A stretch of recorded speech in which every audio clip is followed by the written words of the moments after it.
تعالیٰ عنہ وہاں سے گزر رہے تھے کہ دیکھا یہ وہی بوڑھی خاتون تھے جس نے ہماری مدد کی تھی، اس کے قریب میں اس کو سلام کیا، کہا مجھے پہچانا؟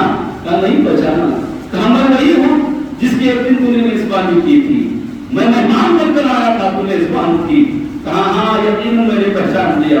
کہا تم یہاں کیا کر رہی ہو؟ کہا تنگ دستی ہے، بہت غریب ہو جس کی وجہ سے میں یہ کام کرنے پر مجبور ہو گئی ہوں۔ امام حسن رضی اللہ تعالیٰ عنہ نے اپنے غلام کو کہا کہ اسے اپنے گھر پر لے کر چلو۔ گھر لے کر گئے، اسے کھانا کھلایا۔ کھانا کھلانے کے بعد پھر 1000 دینار دیے اور 1000 بکری اسے عطا کیے اور کہا اپنے خادم کو کہ اسے امام حسین کے پاس لے جاؤ اور ان سے بھی کہو کہ کچھ عطا کرے۔ خادم انہیں لے کر 1000 بکری اور 1000 دینار اور اس کے ساتھ اس بڑھیا کو لے کر امام حسین کے پاس پہنچا۔ امام حسین سے پوچھا کہ آپ، امام حسین سے کہا کہ یہ وہی ہے جس نے تمہاری میزبانی کی تھی؟ امام حسین رضی اللہ تعالیٰ نے پوچھا کہ میرے بھائی حسن نے تمہیں کیا دیا؟ کہا 1000 دینار دی، 1000 بکری دی۔ کہا 1000 دینار اور 1000 بکری میں بھی دیتا ہوں۔ حضرت اسلامیہ حضرت جعفر کے یہاں پر لے کر گئے۔ حضرت جعفر نے پوچھا میرے دونوں بھائیوں نے کتنا دیا؟ کہا 2000 بکری اور 2000 دینار۔ حضرت جعفر نے کہا میں تمہیں 2000 بکری دیتا ہوں اور 2000 دینار دیتا ہوں۔ لہٰذا اس طرح سے وہ خاتون 4000 دینار اور 4000 بکریاں لے کر اپنے گھر پہنچی۔ ملت اسلامیہ میں یاد رکھنا مسلمانوں کا، کبھی کسی نے احسان کیا ہو نا تو اس کا احسان کا بدلہ اچھے انداز میں کیا کرنا۔ یوں نہیں ہونا چاہیے کہ احسان کیا اور پھر بھول گئے کون تو کون میں نہیں، بلکہ اس کا بدلہ اچھے انداز میں کیا کرنا۔ یہ ہے حضرت امام حسن رضی اللہ تعالیٰ عنہ کی سخاوت۔ آپ بہترین انداز میں اپنی زندگی جیتے رہے، نمازوں کی پابندی کرتے رہے، لیکن کچھ لوگوں کو یہ منظور نہیں تھا۔ کہتے ہیں میرے معاویہ رضی اللہ تعالیٰ عنہ کے بعد امام حسن دوبارہ خلیفہ بنے، اس لیے شابش رچی گئی کہ امام حسن نے کیونکہ شرط لگائی ہے لہذا امام حسن رضی اللہ تعالیٰ عنہ کو زہر دیا جائے، امام حسن رضی اللہ تعالیٰ عنہ کو زہر دیا جائے۔ اس طرح سے حضرت امام حسن رضی اللہ تعالیٰ عنہ کو روایت میں آتا ہے پہلی مرتبہ شہد میں ملا کر زہر دیا گیا، شہد کے اندر زہر ملایا گیا اور حضرت امام حسن رضی اللہ تعالیٰ عنہ کو دیا گیا۔ رات میں جیسے ہی آپ نے زہر شہد پیا تو آپ کے پیٹ میں درد شروع ہوا، آپ تڑپنے لگے، تڑپتے رہے، پوری رات بے چین و بے قرار رہے اور پھر جیسے ہی صبح ہوئی حضرت امام حسن رضی اللہ تعالیٰ عنہ آقا علیہ السلام کی بارگاہ میں گئے اور رو رو کر دعا کی۔ جیسی بارگاہ رسول میں رو کر دعا کرنا تھا، اللہ تبارک و تعالیٰ نے اس زہر کے اثر کو دور کر دیا اور اللہ نے شفا عطا فرمایا۔ ملت اسلامیہ یہاں سے بات اور ثابت ہوتی ہے کہ اگر تکلیف آئے، اگر مصیبت آ جائے تو بارگاہ رسول میں حاضر ہوا کرو، اللہ تبارک و تعالیٰ تکلیفوں کو دور فرماتا ہے۔ امام حسن رضی اللہ تعالیٰ عنہ کو اس طرح دوسری مرتبہ کھجوروں کے اندر زہر دیا گیا۔ آپ نے جیسی پانچ سے 6 کھجوریں کھائیں، بے چین بے قرار ہو گئی اور پیٹ میں درد و شدت کا اٹھا۔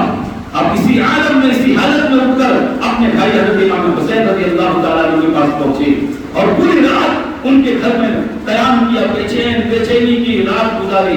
پھر صبح ہوئی، پھر بارگاہ رسول صلی اللہ علیہ وسلم پہنچے، دعا کی، اللہ تبارک و تعالیٰ نے زہر کے اثر کو دور کر دیا۔ روایت میں آتا 5 مرتبہ ایسا ہوا، آپ کو زہر دیا گیا، اب بارگاہ رسول میں پہنچ کے اللہ شفا عطا فرماتا۔ لیکن جب 6 مرتبہ ہوگا نا تو 6 مرتبہ روایت میں آتا ہے کہ ہیرے کی کلی پیس کر دی، جو بڑا سخت ہوتا ہے، بہت سخت زہر ہوتا ہے، ہیرے کی کلی جو ہوتی ہے یہ بڑا سخت زہر ہوتا ہے، اس کی کلی پیس کر دی گئی۔ آپ نے جیسے ہی اس چیز کو کھایا ہے، پیا، تو حال یہ ہوا، روایت میں آتا ہے کہ امام حسن رضی اللہ تعالیٰ عنہ کی ہتھیلیاں جو ہے یہ ٹوٹ ٹوٹ کر گرنے لگے، آپ کو دست شروع ہوا اور الٹیاں شروع ہوئی۔ جب آپ الٹی کرتے تھے تو اللہ اکبر، آپ کی ہتھیلیاں الٹیوں میں گر رہی تھی اور جب دست کرتے تھے آپ تو وہاں پر بھی آپ کی ہتھیلیاں ٹوٹ ٹوٹ کر گر رہی تھی۔ ایسی سخت، ایسا سخت زہر دیا تھا امام حسن رضی اللہ تعالیٰ عنہ کو۔ ملت اسلامیہ امام حسین رضی اللہ تعالیٰ عنہ کو خبر پہنچی، اب دوڑ کر آئے، امام حسن رضی اللہ تعالیٰ عنہ سے پوچھا بھائی جان یہ کیا ہو گیا آپ کے ساتھ، آپ کو کس نے دیا ہے یہ زہر؟ پر امام حسن رضی اللہ تعالیٰ عنہ کہتے ہیں کہ مجھے یقیناً ایک شخص کے اوپر شک ہے، کہ مجھے بتاؤ، کہ میں اگر بتاؤں گا تو تم کیا کرو گے؟ کہاں اس کا سر قلم کر دوں گا۔ امام حسن رضی اللہ تعالیٰ عنہ نے کہا کہ شک کی بنیاد پر کسی کی جان لینا یہ ہمارا طریقہ نہیں ہے، اسلام اس کی اجازت نہیں دیتا، اس لیے میں ہرگز شک کی بنیاد پر تم کو اس کا نام تک نہیں بتاؤں گا۔ لہذا اگر اس نے کیا ہے تو اللہ تبارک و تعالیٰ منعم حقیقی ہے، وہ ضرور اس سے بدلہ لے گا، اور اگر اس نے نہیں کیا ہے تو پھر یقیناً جو ہے میرا بتانا آپ کو یہ اس کے لیے نقصان دہ ہوگا، اس لیے میں آپ کو ہرگز نہیں بتا سکتا۔ برادران ملت اسلامیہ، امام حسن رضی اللہ تعالیٰ عنہ اس طرح سے 45 یا 46 سال کی عمر تھی آپ کی، آپ 45 یا 46 سال کے اندر اس دنیا کو چھوڑ کر آپ نے سفر آخرت اختیار کیا۔ برادران ملت اسلامیہ، امام حسن رضی اللہ تعالیٰ عنہ کو باضابطہ طور پر اسی لیے شہید کر دیا گیا، اسی لیے ظاہر کیا گیا تھا کیونکہ حضرت امیر معاویہ کے بعد دوبارہ حضرت امام حسن خلیفہ نہ بنے۔ اب معاملہ یہ ہے حضرت امیر معاویہ رضی اللہ تعالیٰ عنہ، ان کے تعلق سے کچھ باتیں آپ کے گوشے گزار کر کے پھر میں اپنی بات کو مکمل کروں گا۔ یقیناً ان کا مقام بھی بہت بلند والا ہے، اس لیے کیونکہ وہ صحابی رسول ہیں۔ حضرت امیر معاویہ رضی اللہ تعالیٰ عنہ صحابی رسول ہیں، ان کا مقام بہت عرفہ والا ہے۔ ہرگز کوئی اگر ان کی شان میں گستاخی کرتا ہے تو یاد رکھنا ان کی بے ادبی کرنے کی وجہ سے دنیا تو برباد ہوگی، آخرت بھی تباہ ہوگی۔ اس لیے کسی کا سن کر آج یوٹیوب اور فیس بک پر بہت سارے ایسے ویڈیوز چلائے جاتے ہیں جن میں ان کی گستاخی کی جاتی ہے، لہذا ہرگز ایسے لوگوں سے بچا جائے، ایسے لوگوں سے دور رہا جائے، اس لیے کہ ہم کسی بھی صحابی کو غلط نہیں کہہ سکتے۔ اب علیہ السلام نے فرمایا میرے صحابی کو گالی نہ دو، اس لیے کہ اللہ کے رسول صلی اللہ علیہ وسلم نے ان کے لیے دعا کی ہے کہ جو ان سے محبت کرتا ہے اللہ تو ان سے محبت کرنا، اور اللہ نے ہم نے تمام صحابہ کے ساتھ بھلائی کا وعدہ کیا ہے۔ جب اللہ نے ان کے ساتھ بھلائی کا وعدہ کیا ہے تو ہم کون ہوتے ہیں ان کے بارے میں کچھ کہیں؟ ہم اپنی زبان نہ کھولے۔ برادران ملت اسلامیہ اور حضرت امیر معاویہ رضی اللہ تعالیٰ عنہ، کچھ لوگ کہتے ہیں صرف صحابی تھے، صحابی صرف نہیں ہوتا، یاد رکھنا صحابی صرف نہیں ہوتا، وہ صحابی ہوتا ہے، لہذا ان کا مقام بہت بلند والا ہوتا ہے۔ کچھ لوگ کہتے ہیں صرف صحابی تھے حضرت امیر معاویہ، تو یہ کہنا ہی غلط ہے، وہ صحابی بھی تھے، اور صحابی ہی نہیں بلکہ ان کا معاملہ یہ تھا کہ وہ کاتب رسول بھی تھے۔ جب وحی نازل ہوتی تھی تو اللہ کے رسول صلی اللہ علیہ وسلم حضرت امیر معاویہ سے کہتے تھے کہ اس وحی کو لکھو، لہذا وہ کاتب وحی بھی تھے۔ حضرت امیر معاویہ رضی اللہ تعالیٰ عنہ کاتب وحی تھے۔ حضرت عبداللہ ابن مبارک رضی اللہ تعالیٰ عنہ بہت بڑے بزرگ ہیں، امام اعظم کے شاگرد ہیں۔ ان سے پوچھا گیا تھا ایک دن حضرت عمر بن عبدالعزیز افضل ہے یا حضرت امیر معاویہ افضل ہے؟ اور بنا حضرت عمر بن عبدالعزیز کون ہے؟ یہ حضرت عمر فاروق رضی اللہ تعالیٰ عنہ کے خاندان سے ہیں، اور خلافت راشدہ جن کو کہا جاتا ہے 4 خلفاء کے بعد ان کا بھی نام آتا ہے کہ ان کی بھی خلافت راشدہ کہا جاتا ہے۔ بڑے متقی تھے، بڑے پرہیزگار تھے، بہت متقی اور پرہیزگار تھے، ان کا مقام بہت بلند والا ہے۔ ان کے ساتھ کہاں کسی نے حضرت عبداللہ بن مبارک سے پوچھا کہ حضرت عمر بن عبدالعزیز افضل ہے یا حضرت امیر معاویہ افضل ہے؟ تو حضرت عبداللہ بن مبارک کا جواب سننا، انہوں نے کہا کہ تم دونوں کا تقابل کرتے ہو، دونوں کا مقابلہ کرتے ہو۔ حضرت امیر معاویہ کی شان تو یہ ہے کہ آقا علیہ السلام کے ساتھ وہ میدان جنگ میں جس گھوڑے پر سوار تھے اس گھوڑے کی ٹاپ سے جو دھول اڑی تھی، اس دھول کا وہ دھول جو ہے اس کے مقابلے میں بھی حضرت عمر بن عبدالعزیز کا کوئی مقابلہ نہیں تھی۔ کیوں نہ ہو جنہوں نے آقا علیہ السلام کی طرف میدان جہاد میں گھوڑے دوڑائے، جن کے تعلق سے قرآن عظیم کی آیتیں نازل ہوئی ہیں، لہذا ان کے قرآن کے تعلق سے قرآن عظیم کی آیتیں نازل ہوئی ہیں۔ اس گواہ کے تعلق سے اللہ نے آیت نازل فرمائی ہے، تو اس گواہ کا مقابلہ کیسے کیا جا سکتا ہے؟ حضرت عبداللہ بن مبارک نے کہا کہ اس گواہ کے مقابلے میں بھی حضرت عمر بن عبدالعزیز نہیں ہے۔ ملت اسلامیہ اور صرف اسی پر بس نہیں بلکہ حضرت امیر معاویہ رضی اللہ تعالیٰ عنہ کا مقام یہ ہے کہ حضرت عباس رضی اللہ تعالیٰ عنہ نے فقیہ کہا کرتے تھے۔ اس وقت فقیہ کہنا بہت بڑا مقام ہوتا تھا، یعنی عالم دین اپنے وقت کے مفتی کہتے تھے۔ اس وقت کہتے ہیں جب عباس نے فقیہ کہے کہ وہ صرف ان کا مقام کتنا بلند والا ہوگا۔ اسی پر بس نہیں، اگر حضرت امیر معاویہ غلط ہوتے تو میں پوچھنا چاہتا ہوں کہ امام بخاری ان سے روایت لیتے، امام مسلم ان سے روایت لیتے، امام ابو داؤد روایت موجود ہوتی ہے. یہ تمام کتب کے اندر ان کی روایتیں موجود ہے جو اس بات کی علامت ہے کہ ان سب بزرگان دین کے نزدیک ان کا مقام بلند والا تھا. امام بخاری تو اتنے محتاط تھے نا، اتنے محتاط تھے کہ کئی میل کا سفر کر کے گئے تھے ایک مرتبہ ایک حدیث لینے کے لیے. پتا چلا تھا انہیں کہ فلاں شخص کے پاس اللہ کے رسول صلی اللہ علیہ وسلم کی ایک حدیث ہے. وہ کئی دور کا سفر کر کے گئے تھے اور حال یہ ہوا تو اس شخص کو دیکھا کہ اپنے گھوڑے کو ہرا کپڑا دکھا کر بلا رہا ہے، گھوڑا خاص سمجھ کر آ رہا ہے. تو کہا کہ جانوروں کے معاملے میں امین نہ ہو، اس سے میں روایت مقبول نہیں کرتا، قبول نہیں کرتا، اس لیے کہ جانور کو دھوکہ دے دیتا ہے، لہذا اللہ کے رسول صلی اللہ علیہ وسلم کی بھی جھوٹی بات بیان کر سکتا ہے. واپس آئے کئی دیر کا سفر کر کے گئے تھے، روایت اس سے نہ لی. برادران ملت اسلامیہ، یہ احتیاط تھا امام بخاری رحمۃ اللہ تعالی علیہ کا. برادران ملت اسلامیہ، اگر حضرت امیر معاویہ ان کے نزدیک غلط ہوتے تو روایت دیتے ہو ان کی. جانتے ہو حضرت امیر معاویہ سے روایت لینے والے بڑے بڑے صحابہ ہیں، حضرت عبداللہ ابن عباس، حضرت عبداللہ ابن عمر، حضرت عبداللہ ابن زبیر، حضرت ابو سعید خدری. یہ بڑے بڑے صحابی ہیں جنہوں نے ان سے روایت کی ہے. اب سوچو حضرت امیر معاویہ اگر ان کو اس طرح کے جملے کہنا جو آج کل کہہ رہے ہیں، اگر جائز ہوتا تو اتنے بڑے بڑے صحابہ ان سے روایت لیتے، ان سے نقل کرتے روایت، اگر ان کا مقام نہیں ہوتا تو. برادران ملت اسلامیہ، آقا علیہ السلام کے سالے بھی ہے، حضرت ام حبیبہ جو میرے آقا علیہ السلام کی زوجہ ہے، ہماری ماں ہے، ان کے سالے بھی ہے.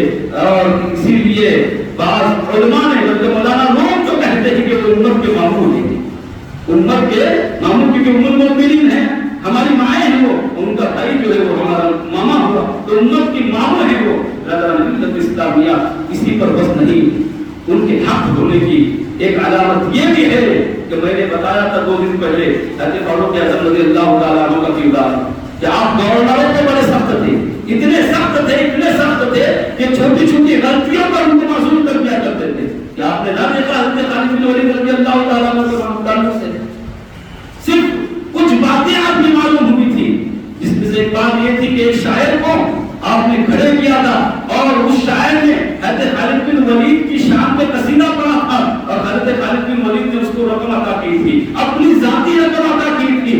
لہذا حضرت عمر فاروق رضی اللہ تعالیٰ عنہ نے حضرت خالد بن ولید جیسے سیدھے سالار کو معذور کر دیا تھا اور حضرت ابو عبیدہ رضی اللہ تعالیٰ عنہ ان کی جگہ پر کھڑے کیا تھا، ان کی جگہ پر سیدھے سالار بنایا تھا. برادران ملت اسلامیہ، ایسے سخت تھے حضرت عمر فاروق رضی اللہ تعالیٰ عنہ. آپ نے سنے بہت سارے واقعات ان کے کہ کس طرح سے وہ گورنروں کو معذور کر دیا کرتے تھے. پوری زندگی حضرت عمر فاروق کے دور خلافت میں حضرت امیر معاویہ شام کے خلیفہ رہے، شام میں خلافت آپ گورنر رہے. اگر حضرت امیر معاویہ غلطی کرتے تو میں پوچھنا چاہتا ہوں حضرت عمر فاروق رضی اللہ تعالیٰ عنہ کے ہمیں معذور نہیں کرتے. حضرت عمر فاروق کے زمانے میں حضرت امیر معاویہ کا شام میں گورنر بننا اس بات کی علامت ہے کہ وہ کبار صحابہ میں ہیں، ان کا مقام بہت بلند والا ہے. اگر ملت اسلامیہ اور سب سے بڑی دلیل دے رہا ہو، سب سے بڑی، اس کے بعد بہت دلیل ہے کہ ان کو کبھی غلط نہ کہنا. دلیل یہ ہے کہ اگر وہ غلط ہوتے، سن لو، اگر وہ غلط ہوتے تو جس طرح امام حسین نے یزید کے ہاتھ پر بیعت نہیں کی، امام حسن کے ہاتھ پر بیعت کبھی نہیں کرتے. امام حسن نے بیعت کی تو اس بات کی علامت ہے کہ وہ غلط نہیں تھے. ملت اسلامیہ، یہ حضرت امام حسن کی بیعت بتا رہی ہے. امام حسن اپنی جان کی قربانی دیتے لیکن اس کے ہاتھ پر بیعت نہیں کرتے اگر وہ غلط ہوتے تو. اور سب سے بڑی علامت صحیح حدیث جو ہے آقا علیہ السلام نے ارشاد فرمایا کہ یہ حسن ہے جو 2 مسلمانوں کے گروہ کے درمیان صلح کرے گا. کیا اس کے الفاظ ہے؟ 2 مسلمانوں کے گروہ کے درمیان صلح فرمائے گا، یہ حسن ہے. لہذا پتہ یہ چلا کہ آقا نے 2 مسلمان کہہ کر حضرت امیر معاویہ کو بھی اسلام کی سند عطا فرمائی ہے. ان کو غلط کیسے کہہ سکتے ہیں؟ آقا علیہ السلام نے مسلمان ہونے کی سند دی ہے ان کو، لہذا کون ہے آقا علیہ السلام کی سند دینے کے بعد ان کو غلط کہے؟ بہرحال ہر کس مسلمانوں حضرت امیر معاویہ رضی اللہ تعالیٰ عنہ کی شان میں بیعت بھی نہ کرے، ان کی گستاخی نہ کرے، ان کا مقام بہت بلند والا ہے. یہاں تک کہ ایک واقعہ ان کا سنا کر پھر آپ کا مثال پھر سنا ہوگا. یہاں تک کا ان کا مقام تھا کہ آپ صاحب کرامت بزرگ تھے. ایک مرتبہ ہوا یوں، واقعہ بڑا مشہور ہے، مولانا روم نے لکھا ہے اس واقعے کو تنظیم نظم کے اندر حضرت امیر معاویہ رضی اللہ تعالیٰ عنہ فجر کی نماز کے لیے ایک دن دیر سے اٹھے، تھوڑی سی تاخیر ہوئی، ابھی اٹھے ہی نہیں تھے کہ ایک شخص آیا اور حضرت امیر معاویہ کو اٹھانے لگ گیا۔ حضرت امیر معاویہ کو ایک شخص آیا اور اٹھانے لگا، حضرت امیر معاویہ اٹھ گئے، اٹھے تو وہ پردے کے عورت میں چھپنے کی کوشش کرنے لگا۔ حضرت امیر معاویہ نے اس کو پکڑا، پوچھا تو کون ہے، مجھے کیوں اٹھایا؟ تو نے کہا فجر کی نماز وقت ختم ہونے کے قریب جلدی چاہیے اور فجر کی نماز ادا کیجیے۔ حضرت امیر معاویہ نے کہا ٹھیک ہے، بہت اچھی بات ہے، تو اندر آیا کیسے اور تم نے مجھے اٹھایا کیوں؟ تو کون ہے، اپنا پتا تو بتا تو صحیح کہ تو کون ہے؟ تو اس نے کہا میں ابلیس ہوں۔ اس نے کہا میں ابلیس ہوں، شیطان ہوں۔ کہا شیطان ہو تو ایسے کام کرتا ہے؟ مجھے یقین نہیں، شیطان بھی اچھے کام کرتا ہے۔ تو ابلیس کہنے لگا مجھے تو یوں ہی بدنام کر دیا ہے لوگوں نے، میں اچھے کام بھی کر لیتا ہوں کبھی کبھی۔ کہا نہیں، تو اچھے کام کر ہی نہیں سکتا، مجھے یقین ہے کہ تم مردوں کے باغا ہوا ہے، ضرور اس کے اندر کچھ نہ کچھ راز ہوگا، وہ راز بتا دے، جب تک راز بتائے گا میں تجھے جانے نہیں دوں گا، جب تک راز نہیں بتائے گا تجھے جانے نہیں دوں گا۔ اب وہ پھنس گیا شیطان، دیکھو صاحب کرامت جو کہا نا شیطان کو پکڑ لیا تھا، اسے جانے نہیں دے رہے تھے، اس سے بڑھ کر طاقت کیا ہوگی؟ شیطان جا نہیں پا رہا تھا، کہا اسی وقت جانے دوں گا تجھے جب تک کہ تو صحیح بات نہیں بتائے گا، راز نہیں بتائے گا۔ تو شیطان نے جو جملے کہے تھے سنو، کہا کہ اس سے پہلے ایک مرتبہ ہوا تھا کہ آپ کی نماز قضا ہو گئی تھی اور میں نے آپ کو نہیں اٹھایا تھا، اس کے بعد جب آپ مسجد گئے تھے، مسجد جانے کے بعد آپ زاروں قطار ہوئے تھے، آپ اتنا ہوئے تھے، اتنا ہوئے تھے، اللہ سے ایسی معافی مانگی تھی، ایسی معافی مانگی تھی کہ اللہ تبارک و تعالیٰ نے 2 رکعت کے بدلے 200 رکعت کا ثواب عطا فرمایا تھا۔ میں نہیں چاہتا ہوں کہ تم دوبارہ 200 رکعت کا ثواب عطا کریں۔ اللہ ملت اسلامیہ، اب ذرا سوچو کہ حضرت امیر معاویہ رضی اللہ تعالیٰ عنہ ایک فجر قضا ہوئی ان کی تو وہ زاروں قطار ہوئے اور نہ جانے کتنی فجر قضا کی انہوں نے۔ روز سننے کے باوجود بھی ہمارے دل نہیں چاہتے، روز نمازوں کی فضیلت سننے کے بعد، اس کے قتال چھوڑنے پر وعیدیں سننے کے بعد اگر ہم نماز کو نہیں آتے ہیں اور ہم کو احساس تک نہیں ہو رہا ہے کہ ہم گناہ کر رہے ہیں، ہم کو احساس تک نہیں ہو رہا ہے کہ ہم جرم کر رہے ہیں، مسلمانوں نمازوں کی پابندی کرو۔ حضرت امیر معاویہ رضی اللہ تعالیٰ عنہ گئے اور فوراً فجر کی نماز ادا کروائی۔ حضرت امیر معاویہ رضی اللہ تعالیٰ عنہ آخری عمر میں آپ کو لقوا کا مرض ہو گیا، لقوا کی بیماری ہوئی تھی۔ آپ اس وقت اکثر کہا کرتے تھے کاش نتوا گاؤں میں رہتا، وہیں پر پیدا ہوا تھا، وہیں پر مر جاتا، ان شبیروں میں نہ پڑتا۔ اکثر آپ کی زبان پر یہ جملے ہوا کرتے تھے۔ پھر آپ نے ایک دن یزید کو بلایا اور یزید نے پوچھا کہ آپ کے بعد خلیفہ کون بنے گا؟ حضرت امیر معاویہ رضی اللہ تعالیٰ عنہ نے کہا یزید میرے بعد جو ہے خلافت تو تجھے ہی ملے گی، لیکن یاد رکھنا میں کچھ نصیحت کرتا ہوں، خلافت تو ہے تو لے لینا، لیکن کچھ نصیحتیں یاد رکھنا۔ کتاب کے اندر اس کا تذکرہ ملتا ہے، کہا کہ پہلی بات یہ کہ خلافت ہماری نہیں ہے، خلافت علی اور ان کے بیٹوں کی ہے۔ اگر امام حسین کبھی خلافت طلب کر لے تو پھر ان کو ضرور عطا کرنا، اور اگر وہ طلب نہ کرے تو ان کے ساتھ اچھائی کے ساتھ پیش آنا، بعد میں تم کھانا، پہلے انہیں کھلانا، پہلے ان کا خیال رکھنا۔ یہ حضرت امیر معاویہ رضی اللہ تعالیٰ عنہ نے اپنے بیٹے کو سب سمجھایا تھا۔ لہذا ملت اسلامیہ کچھ لوگ یہ کہتے ہیں کہ حضرت امیر معاویہ نے یزید اگر اتنا بدکار تھا تو پھر اس کو خلیفہ کیوں بنایا؟ تو سن لو اس کا بھی جواب۔ اکثر باپ کو اپنے بیٹوں کے بارے میں نہیں معلوم ہوتا ہے، اور بیٹا جو ہے یہ ہر ایک کو اپنی باتیں بتا دیتا ہے، لیکن باپ سے چھپانے کی کوشش کرتا ہے۔ یا آپ نے اپنی زندگی میں تجربہ کیا ہوگا، ایک شخص کی بات ہے، میرے سامنے کی بات ہے کہ میرے سامنے اپنے بچے کی اتنی تعریف کرتا تھا، اور میرا تعلق تو نوجوان بچوں سے ہوتا ہے، آپ جانتے ہیں، مجھے بہت اچھے سے جانتے ہیں، میں نوجوانوں سے تعلق کرتا ہوں اور مجھے سب کے راز معلوم رہتے ہیں کیونکہ مجھے اصلاح کرنی ہوتی ہے، سب کے بارے میں معلوم رہتا ہے مجھے کہ کون کس غلط روش پر جا رہا ہے۔ میں کوشش یہ کرتا ہوں کہ اس کو آگے نہیں بلا کر اس کی اصلاح کروں۔ لہذا جب میں سچ کہتا ہوں باپ تعریفوں کے خود معاملات تھا، لیکن بیٹا بالکل بھی ویسا نہیں تھا، دکھانے کے لیے تو تھا ویسا، لیکن وہ جتنی باتیں اس نے کہا تھا کہ میرا بیٹا کبھی آج تک تھیٹر میں نہیں گیا، لیکن جانتے ہو میں سمجھتا ہوں کہ شاید ہی کوئی مہینہ ہوتا تھا اس کو تو تھیٹر میں نہیں جاتا۔ تو عرض کرنا مقصود یہ ہے کہ باپ اکثر بے خبر ہوتا ہے، اس لیے یاد رکھو مسلمانوں، آپ اپنے بچوں کی خبر گیری کرنا چاہتے ہو نا، تو جو دوست آپ کے بچے ہیں، بچوں کے جو دوست ہیں، ان سے تعلق قائم کیا کرو اور ان کی رپورٹیں نکالا کرو. یہ آپ کی ذمہ داری، میں غلط نہیں کہہ رہا ہوں، یہ آپ کی ذمہ داری ہے. پوچھو ان سے اور لوگوں کے درمیان لوگوں سے اپنے بچوں کے بارے میں معلومات نکالو تو آپ کو پتا چلے گا کہ اکثر کے باپ کے بیٹے جو سگریٹ پیتے ہوئے نظر آئے. سچ کہتا ہوں میں، اگر میں ابھی ایک مہینہ آپ کو واپس یہاں پر نہیں جاؤں تو آپ کو کئی بچوں کے نام گنا کے لکھا ہوگا کہ جو سگریٹ پیتے ہیں نوجوان لیکن باپ کو خبر نہیں ہے. مسلمانوں یہ بہت ہمارے نوجوان قوم کے اندر یہ عیب بہت زیادہ آیا ہوا ہے، بہت زیادہ سگریٹ کی بیماری، لیکن باپ کو خبر نہیں. ظاہر سے یہ کر رہا تھا میں کہ ہوتا یہ ہے کہتے ہیں کہ معاویہ کو اگر خبر ہوتی کہ یزید کا کردار اس طرح سے ہے تو یقیناً حضرت امیر معاویہ کبھی اس کو خلیفہ نہیں بناتے. لہذا ان کو پتا نہیں تھا اور آپ نے شرائط کے ساتھ اس کو اپنا خلیفہ منتخب کیا تھا. حضرت امیر معاویہ رضی اللہ تعالیٰ عنہ کے وصال کا وقت جب قریب آیا تو آپ نے کیا کہا، کچھ وصیتیں کی. کہا میرے آقا علیہ السلام کی تہبت مبارک میرے پاس موجود ہے، آپ کا کرتا میرے پاس موجود ہے، آپ کے ناخن میرے پاس موجود ہے اور آپ کے موئے مبارک میرے پاس موجود ہے. میرے انتقال کے بعد مجھے غسل دینا، غسل دینے کے بعد آقا علیہ السلام کی تہبت مجھے باندھنا، کرتے کا کفن پہنانا اور پیشانی کے اوپر ناخن مبارک اور موئے مبارک رکھنا، اس طرح سے مجھے دفن کر دینا. مجھے یقین ہے کہ اللہ تبارک و تعالیٰ ان تبرکات کے سب کے لیے بخشش کروائے گا. ملت اسلامیہ یہ ہے میرے معاویہ رضی اللہ تعالیٰ عنہ کا عقیدہ. اور پھر آپ بھی اس دنیا سے خیر آباد، دنیا کو خیر آباد کر کے اپنے مالک کی حقیقی سے جا ملے. وما علینا الا البلاغ. السلام علیکم ورحمۃ اللہ وبرکاتہ.